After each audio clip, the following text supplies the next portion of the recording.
This is another video in our series on not just leadership, but specifically on meetings and the types of meetings that you should be having. The one we're going to talk about today is a highly specialized meeting. It is one that you should probably only do once a year. Typically, it's part of your strategic planning process. And I guess technically that's not true. It's really part of your tactical planning, which should come immediately after strategic planning. But in that general process, strategic planning, then tactical planning, you're going to want to do this type of meeting. And then thirdly, it is a meeting that more often than not, 4 out of 5 times, is done at the senior level of the credit union. So whether it's just the C-suite or it's the C-suite and the next level down, depending on the size of your organization and how open and transparent you are about these types of decisions and discussions, it's going to be a selective group. So it's not for all people leaders, okay? But you decide who's involved in this type of meeting. All right, so a minute and a half of talking about it without naming it or telling you what it is. So let's get into that. We refer to it as a talent assessment meeting.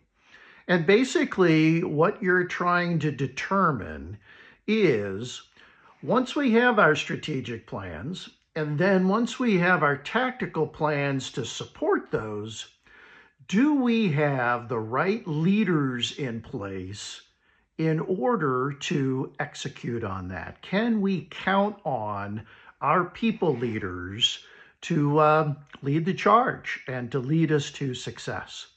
And so this is very much a discussion, okay? But it's also a process where you are going to be rating each people leader on 5 different categories.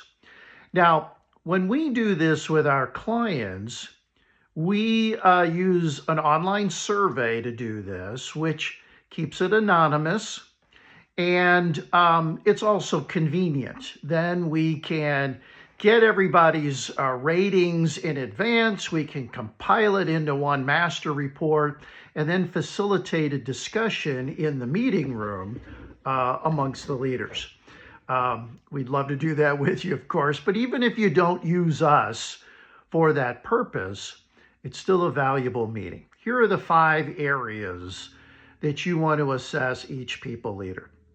First is production. Are they a good producer? Do they meet goals on a regular, consistent basis? Do they contribute to the credit union's success? Now, obviously, when we're talking about people leaders, it's first and foremost, do their teams meet goal? Do their teams meet the desired objective? Do the teams adhere to the standard that we've established, etc.? For some of you, and with some of your people leaders, it's also going to be at an individual level, but I would argue more significantly than not, it's really about their team's production and their team's contribution to success. All right, that's number 1. Number 2 is teamwork.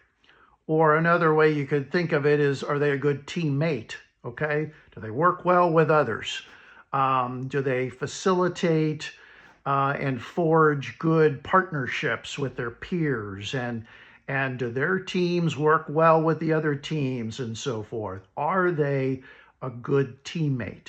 So that's area number 2.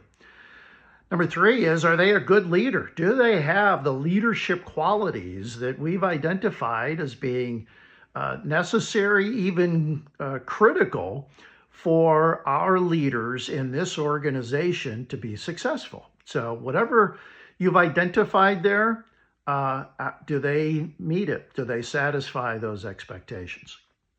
4th area is, do they demonstrate our core values? And do they represent our guiding principles? And do they do that consistently? And can we look to them to really model to their team, even to the community, to each other, will they model the desired behaviors that adhere to who we are, and what our guiding principles and our core values are. All right, and then the last one is kind of a miscellaneous category. And that doesn't mean it's a throwaway and that it's not important, but it's kind of a catch-all, if you will. And so there's a couple of different things that would fall into this. I talked earlier, number one was production. In the miscellaneous could be performance. And I've done another video on the difference between the two, but is this person doing all the right things and they're giving it 110%? They're just not quite hitting goal. They're just falling short, or for whatever reason, maybe their goals need to be adjusted, or whatever the case.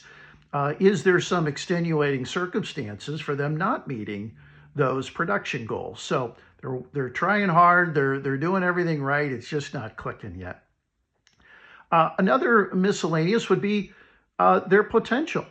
And, maybe this is somebody that you hired away from another company because, they're a rock star, or they really got everything that we're looking for from a talent and attitude standpoint, but they're just not there yet, or they haven't been here long enough to really put all the pieces together, or maybe it's on us. Maybe we put them in the wrong role, but now they're in the right role and they've got great potential, So that's another miscellaneous. A third would be, a category or part of the category where maybe there's just extenuating circumstances. Maybe this person has been battling some issues at home, or maybe they've had some physical challenges, or, maybe they've legitimately been short-staffed and therefore, they really haven't been clicking on all 8 cylinders.